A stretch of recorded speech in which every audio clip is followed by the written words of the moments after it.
زندگی بھی سنور جاتی ہے نیک اعمال کے ساتھ۔ اگر کردار بہتر ہو، اعمال اچھے ہوں، احتیاط کے ساتھ انسان چلے تو اس کی زندگی میں سکون اور ٹھہراؤ آ جاتا ہے۔ اور اگر زندگی مطمئن ہو، اطمینان والی ہو، اعمال والی ہو، بیکار وقت ضائع نہ کیا جائے، تو قبر کا معاملہ بھی بڑا بہتر رہتا ہے۔ میں اور آپ جس زمانے میں وقت گزار رہے ہیں، یہاں زیادہ تر ہمارا وقت بیکار گزر جاتا ہے، ضائع ہو جاتا ہے۔ بعض لوگ ایسے ہوتے ہیں جو سنجیدگی کا مظاہرہ نہیں کرتے، سمجھدار ہوتے ہیں، معاملہ فہم ہوتے ہیں، اللہ نے نعمتیں بھی دے رکھی ہوتی ہیں، پر سارا وقت غیر سنجیدہ گزر جاتا ہے، ادھر چلے گئے، ادھر بیٹھ گئے، وہاں نکل گئے۔ نقصان یہ ہوتا ہے کہ آنکھیں اس وقت کھلتی ہیں جب آنکھیں بند کرنے کا ٹائم آ جاتا ہے، اس وقت فائدہ کوئی نہیں ہوتا۔ تو اگر تھوڑا سا اپنے اوپر تھوڑی سی توجہ کی جائے، اپنے آپ کو تھوڑا ٹائم دیا جائے اور اپنے اوپر تھوڑی جمع تقسیم کی جائے، تو اندازہ ہوگا کہ بہت سارے اپنے تو ہمارے ہاتھوں سے نکل کے چلے گئے۔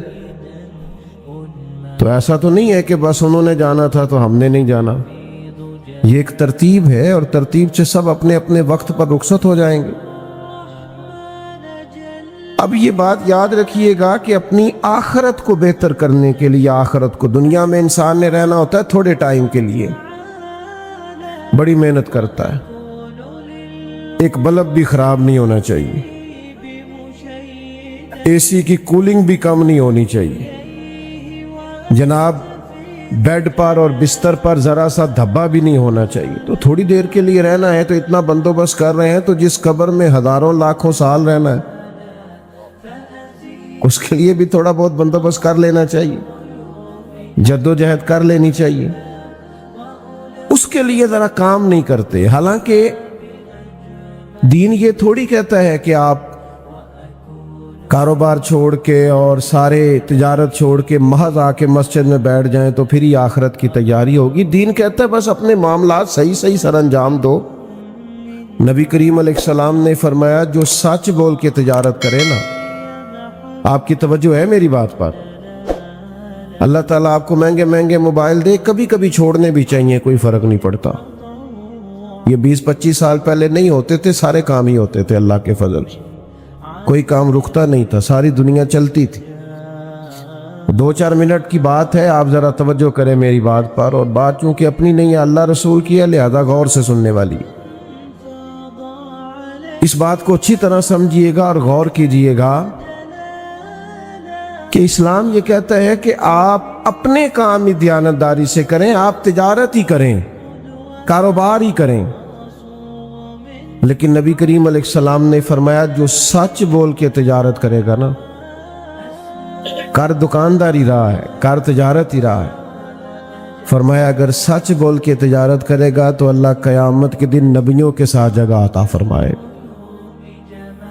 حضرت معروف کرخی رحمت اللہ تعالیٰ علیہ کے پاس لوگ آ گئے بغداد شریف کے جمع ہو کے، نے کہا حضرت بارش نہیں ہوتی، قحط پڑ گیا، آپ دعا کر دیں۔ تو حضرت معروف کرخی رحمت اللہ علیہ فرمانے لگے یہ جو میری خانقاہ کے، مدرسے کے، مسجد کے باہر کریانے والا نہیں، اس سے دعا کراؤ بارش ہو جائے گی۔ تو وہ سارے جانتے تو ہوتے ہیں محلے میں کریانے والا، گاؤں میں کون ہے، وہ تو بھئی ہمارا کلاس فیلو ہے، کسی کا کزن ہے، کسی کا کچھ لگتا ہے، یہ دعا کرے گا تو بارش ہوگی۔ حضرت نے فرمایا تمہیں کہا نا دعا کراؤ بارش ہو جائے گی۔ لوگ اس کے پاس گئے تو وہ کہنے لگا یار میں تو سادہ سا آدمی ہوں، شیخ سے دعا کراؤ، کہنے لگے انہوں نے بھیجا ہے۔ اس نے ہاتھ اٹھا دیے، کہنے لگا اے اللہ تیرے بندے آئے ہیں اور کہتے ہیں تیرے بندے نے بھیجا ہے، تو کریم ہے اپنے بندوں پہ بارش برسا دے۔ کہتے ہیں ابھی دعا مکمل نہیں ہوئی تھی کہ بارش آ گئی۔ تو وہ جو کچھ صاحب دل لوگ تھے وہ واپس حضرت معروف کرخی کی بارگاہ میں گئے، عرض گزار ہوئے حضور یہ کوئی رات کو الگ سے آ کے تہجد پڑھتا ہے؟ کوئی خانقاہ میں کوئی الگ سے وظائف کرتا ہے کیا؟ مثلاً یہ کرتا ہے کہ اس کی دعا میں اتنی قبولیت. تو آپ فرمانے لگے کچھ بھی نہیں کرتا، 5 نمازیں پڑھتا ہے، اتنا ہی کرتا ہے جتنا تم کرتے ہو. تو کہ حضور پھر اتنی قبولیت کے ہاتھ اٹھائے اور فوراً بارش آ گئی. آپ فرمانے لگے بات صرف اتنی ہے کہ 35 سال ہو گئے میرے مدرسے کے باہر دکان کرتا ہے، میں نے جب بھی دیکھا ہے سودا پورا تولتا ہے، گاہکوں کے ساتھ سچ بولتا ہے، ملاوٹ والی چیز نہیں بیچتا. تو جو 35 سال اپنے رب کی مانے نا، وہ جب ہاتھ اٹھا لے تو اللہ بھی اس کی مانتا ہے. تو بھائی اپنے ہی کام تھوڑے درست کر لیے جائیں. یاد رکھیے گا ہم جو سرمایہ چھوڑ کے جائیں گے وہ بچے کھائیں گے، لیکن حساب ہم دیں گے.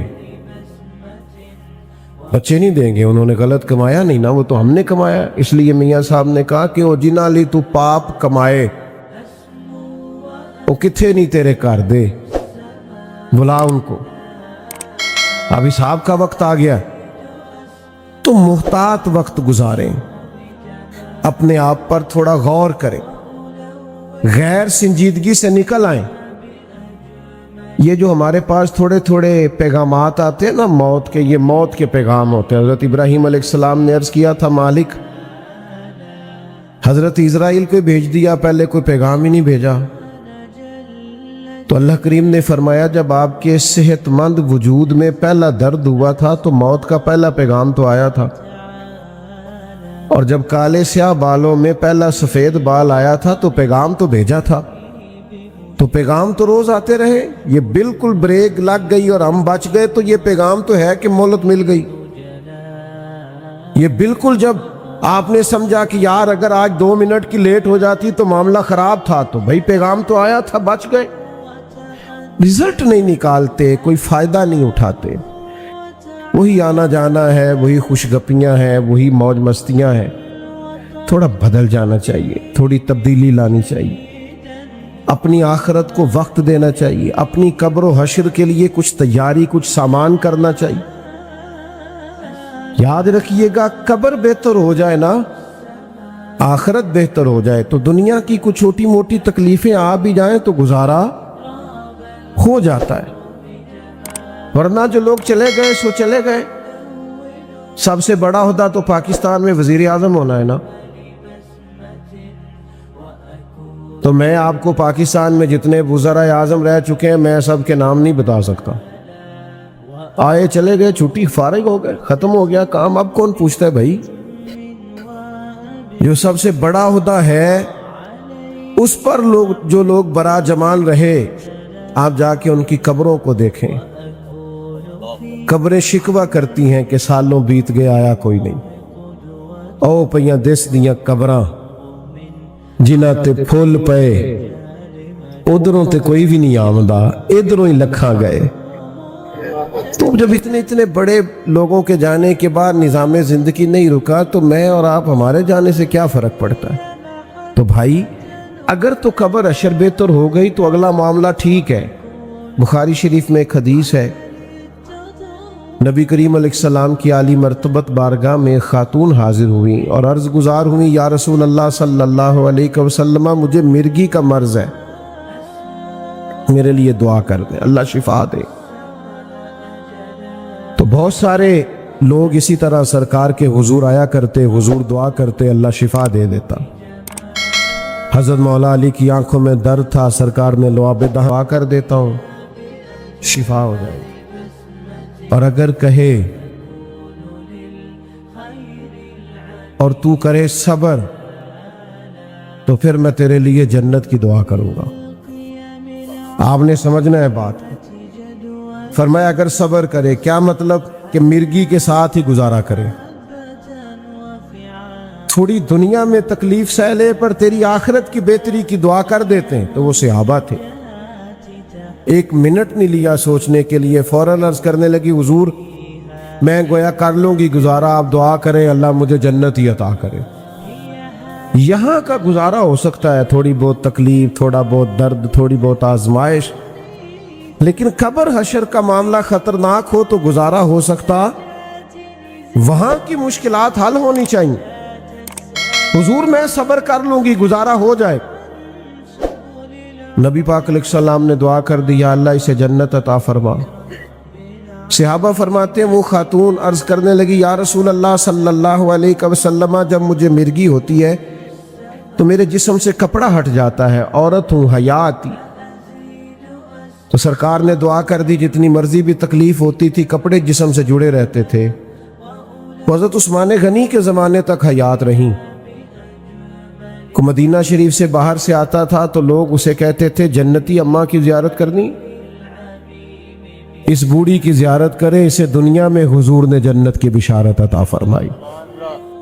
تو آخرت کی بہتری کا بھی تو کچھ نہ کچھ انتظام ہونا چاہیے. اچھا پھر اگر ہمارا یہ خیال ہونا کہ میرے بچے پیچھے سے بڑا صدقہ دے دیں گے تو یقیناً جتنا میں نے اپنے ابا جی کے لیے دیا میرے بچے بھی اتنا کو دے دیں گے.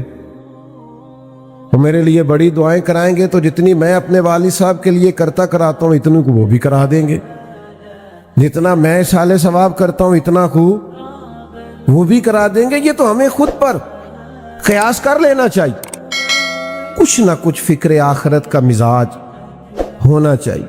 میں آپ کی خدمت میں عرض کروں، ہم نے نہ خود سے ہی طے کر لیا کہ ہم بالکل ٹھیک ہیں، شکر ہے جی اللہ دا، کبھی کسی نے تکلیف نہیں دیتی، شکر ہے جی فلانی تھا تو میرا نام پوچھ. بھئی یہ تو آپ نے خود طے کر لیا ہے، یہ تو آپ اپنے آپ سے کہہ رہے ہیں. یہ تو فیصلے قیامت میں ہوں گے کہ جیتا کون اور ہارا کون. یہ تو قیامت کا فیصلہ ہے. یہ تو آپ کو قیامت کے دن پتہ چلے. بعض اوقات بعض نیکیاں ہم نے کی بھی ہوتی ہیں لیکن وہ کر کے بتا دیتے ہیں، کر کے جتلا دیتے ہیں، وہ نیکی نیکی رہتی نہیں. وہ تو حساب یہیں پہ برابر ہو گیا. اور پھر بعض نیکیاں ایسی ہیں جن کا وہ سٹیٹس اور معیار نہیں ہوتا کہ عند اللہ پیش کی جا سکیں. قیمتی چیزیں ہوتی ہیں نا ہمارے پاس تو ہم کسی کو دکھاتے نہیں. مطلب کسی کے پاس اس وقت بھی جیب میں 8-10 لاکھ روپے ہو تو شاید کسی کو بتائے نہ، بلکہ اب تو محافل میں آنے سے پہلے لوگ قیمتی موبائل گاڑیوں میں چھوڑ کے آتے ہیں.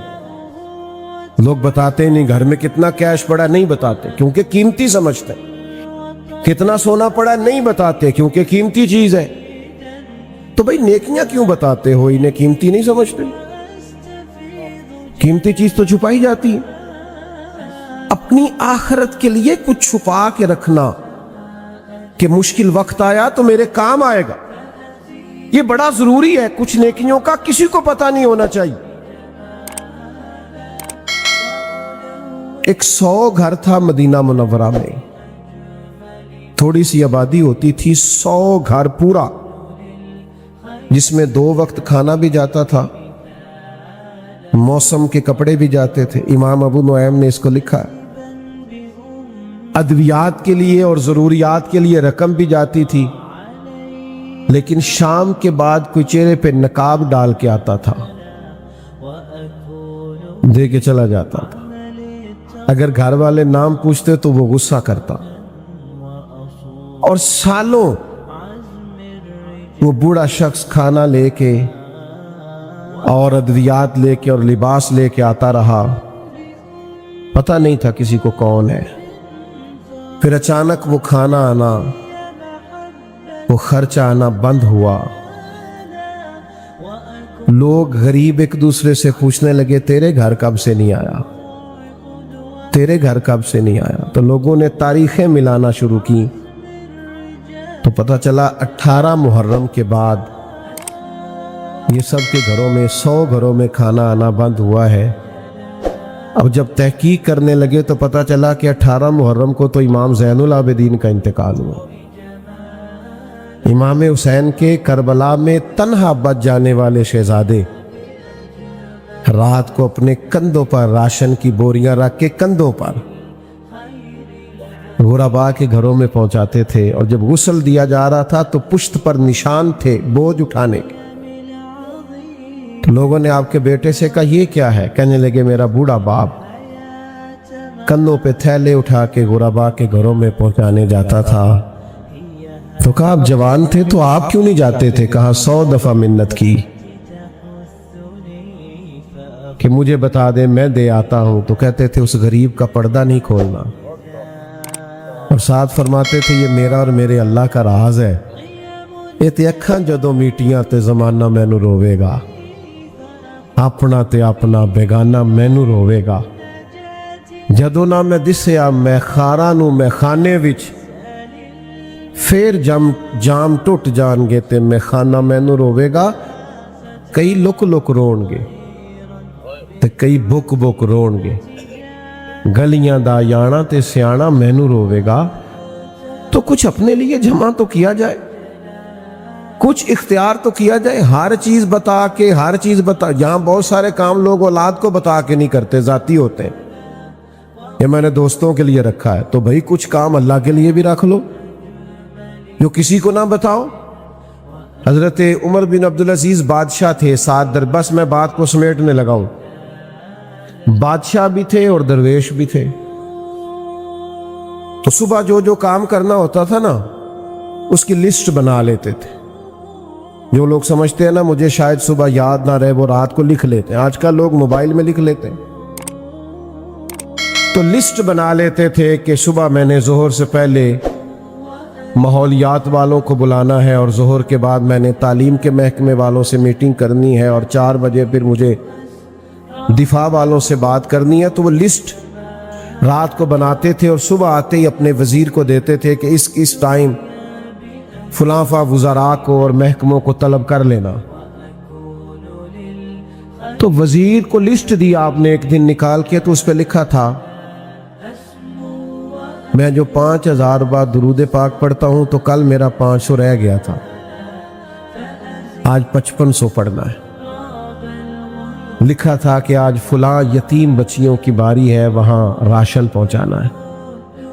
ابھی 2-3 لائنیں وزیر نے پڑھی تھیں کہ حضرت نے چھین لی، فرمانے لگے اوہو یہ تو میری ذاتی ہے، تیری دوسری ہے، یہ غلط چلی گئی، اور 2 صفحے بھرے ہوئے تھے، 1-2 لائن پڑھی تو چھین لی۔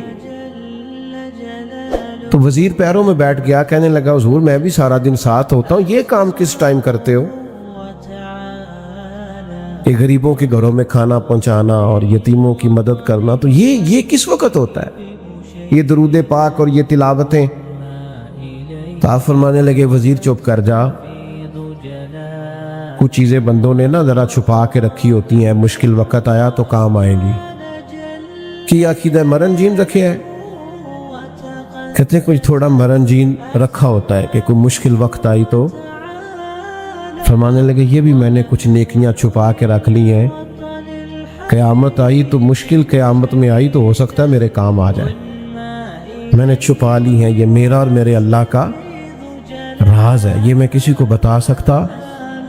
میرا رب فرماتا ہے یوم نحشر المتقین الی الرحمن وفدا، فرمایا جب متقی لوگوں کی قبریں کھلیں گی نا قیامت میں، نیک لوگوں کی، تو وہ رب کی بارگاہ میں پہنچائے تو جائیں گے پر مہمان بنا کر بٹھائے جائیں گے۔ اللہ کے مہمان ہوں گے جو متقی ہوں گے۔ تھوڑا سا نا وقت اپنے آپ کو دیں۔ الحمدللہ سیاسی سماجی فلاحی کام خوب کریں، پر کچھ چیزیں رکھ لیں مشکل وقت کے لیے، آخرت کے لیے، قبر و حشر کے لیے، کچھ معاملات کو سمیٹ لیں۔ بالکل اچانک سے وقت آ جاتا ہے، ہر چیز پڑی رہ جاتی، کچھ سمیٹنے کا موقع ہی نہیں ملتا، اور پچھتاوے ہیں کہ جان ہی نہیں چھوڑتے۔ بچے کہہ رہے ہوتے ہیں کاش میں وقت پہ ہاسپٹل لے جاتا تو یہ ہو جاتا، کاش فلاں ہوتا ہو۔ بھائی کچھ بھی نہیں ہونا تھا، وقت آ گیا تھا، اب اسی پہ انجام تھا۔ تو میرے عزیز، میرے بھائی، میرے بزرگ، میرے دوست، کچھ اپنی آخرت کے لیے تیاری۔ وہ ہمارے دانشور تھے نا مرحوم واصف علی واصف صاحب، تو انہوں نے ایک پرائیویٹ سکول بنایا تھا آخر میں، تو وہ کلرک بٹھایا تھا بچے داخل کرنے کے لیے، تو وہ بچے کو داخلہ دینا ہے تو بچہ کہتا ہے میں فیس نہیں دے سکتا، تو وہ کلرک کہتا بھی فیس کے بغیر کیسے داخل کریں؟ تو اندر جاتا تو واصف صاحب سے کہتا جی وہ میرے پاس تو فیس نہیں ہے، تو بچہ داخل کرانا ہے، تو کہتے فری میں داخل کر لو، ایک بچہ بھی تو 2 بھی تو 100 بھی۔ تو کلرک آ کے کہنے لگا حضرت اس طرح کاروبار نہیں چلتے۔ تو کہنے لگے تمہیں کس نے کہا ہے کاروبار چلا رہا ہوں؟ تو کہا پھر کیا کر رہے ہو؟ کہنے لگے جنازے کے بندے پکے کر رہا ہوں، کوئی ادھار کے بندے نہ لینے پڑے، کوئی رو کے آئے کہ میرے ساتھ نیکی کی تھی، دعا کرانی نہ پڑے، دعا نکل جائے کہ یار اس نے میرے ساتھ فلاں وقت، میں تو جنازے کے بندے پکے کر رہا ہوں کہ ادھار کے کندھے نہ لینے پڑیں، لوگ دوڑ کے شامل ہونا پسند کریں۔ میں اللہ کی بارگاہ میں دعا کرتا ہوں ہمارے بھائی ہیں احمد شیر، اللہ تعالیٰ ان کے والد صاحب کی مغفرت فرمائے، ان پہ اللہ اپنی خاص رحمت کا نزول کرے، اور رب تعالیٰ ہم سب کے حق میں فضل و احسان والے فیصلے فرمائے۔ آخر دعوانا الحمدللہ۔ دعا کریں، ایک دفعہ سورت فاتحہ پڑھ لیں، 3 دفعہ سورت اخلاص، اور اول آخر ایک بار درود شریف پڑھ لیں۔ اللہم صلی علی وسلم۔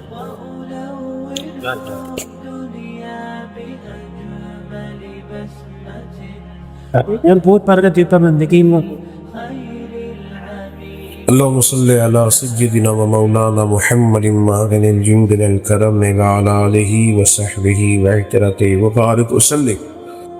اللہ کریم جتنی مرتبہ قرآن مجید پڑھے گئے درود پاک، مختلف اذکار، سورہ اخلاص، فلق، ناس، آیہ کریمہ، درود تاج، چاروں کل شریف، بہت سارا ماشاءاللہ احسان ثواب کا بندوبست کیا گیا، سب اپنی بارگاہ رحمت میں قبول فرما۔ اس کا ثواب ہمارے عمل کے مطابق نہیں، اپنے فضل کے مطابق عطا فرما۔ جو تو اجر و ثواب عطا فرمائے تیرے پیارے حبیب سید عالم صلی اللہ علیہ وسلم کی عالی مرتبت بارگاہ میں غلاموں کی طرف سے نذرانہ ہے قبولیت کا شرف عطا فرما۔ سید عالم صلی اللہ علیہ وسلم کا وسیلہ پاک تمام انبیاء کرام علیہم السلام کی بلند بالا پاک بارگاہوں میں پیش کرتے ہیں، اپنے فضل سے قبول فرما۔ تمام صحابہ کرام علیہم رضوان اور اہل بیت اطہار علیہم رضوان کی پاک بارگاہوں میں پیش کرتے قبولیت کا درجہ عطا فرما۔ اللہ کریم تابعین، تبع تابعین، علماء، محدثین، مفسرین، ائمہ مجتہدین، سلاسل طریقت کے تمام بزرگوں کو پیش کرتے ہیں قبول فرما۔ بالخصوص سردار محمد رفیق گجر صاحب، تیرا بندہ تیری بارگاہ میں پہنچ گیا، اللہ تعالیٰ ان کی روح کو اصال ثواب کرتے ہیں قبول فرما۔ انسان ہونے کے ناطے عمر بھر جو کمزوری، سستی، غلطی، کوتاہی ہو گئی، اپنے فضل سے معاف فرما، اپنی رحمت سے معاف فرما، اپنی عطاؤں کے صدقے معاف فرما۔ دامے، درمے، قدمے، سکنے، چھوٹی بڑی جتنی انہوں نے نیکیاں کی قبول فرما۔ میرے کریم اللہ ان کی چھوٹی نیکیاں بھی بڑی کر کے ان کے لیے ذخیرہ آخرت بنا۔ اللہ کریم جب وہ قبر سے نکلیں تو نامہ اعمال سیدھے ہاتھ میں عطا فرمانا، اپنے نیک بندوں کی جماعت میں شامل کرنا، محشر کی کڑی دھوپ میں اپنے عرش کا سایہ نصیب فرمانا، اس نفسہ نفسی کے عالم میں نبی رحمت علیہ السلام کی شفاعت عطا کرنا، سید عالم صلی اللہ تعالی علیہ وسلم کے جھنڈے تلے جگہ ادا کرنا، انہیں دوزخ کی گرمیوں سے بچانا، جنت کی اعلیٰ نعمتوں کا وارث بنانا۔ میرے کریم اللہ وہ تیری رحمت کے حوالے ہیں، ان کے حق میں رحمت والا فیصلہ کرنا، درگزر والا معاملہ کرنا، بخشش والا فیصلہ کرنا، ان کی جتنی اولاد ہے، جتنی نشانیاں ہیں، سب کی حفاظت کرنا، زمانے کی تیز دھوپ سے بچا کے رکھنا۔ اللہ تعالی ہم سب کی دعائیں ان کے حق میں قبول فرما لے، جھکے ہوئے سر قبول فرما، اٹھے ہوئے ہاتھ قبول فرما، جو ہم نے مانگا ہے وہ بھی انہیں عطا فرما، جو نہیں مانگ سکے وہ بھی عطا فرما۔ ان کے خاندان میں سے اور بھی جتنے لوگ گئے، ان کے ایک بیٹے انتقال کر گئے، اللہ تعالیٰ یہ ساری دعائیں ان کے حق میں بھی قبول فرما۔ اللہ تعالیٰ یہ ساری دعائیں ہم سب کے خاندانوں میں سے جو دنیا سے گئے ہیں سب کے حق میں قبول فرما۔ اللهم انا نسألك العفو والعافية في الدين والدنيا والآخرة اللهم اعني على ذكرك وشكرك وحسن عبادتك رب اغفر وارحم وانت خير الراحمين وصلى الله تعالى على حبيبه سيدنا ومولانا محمد.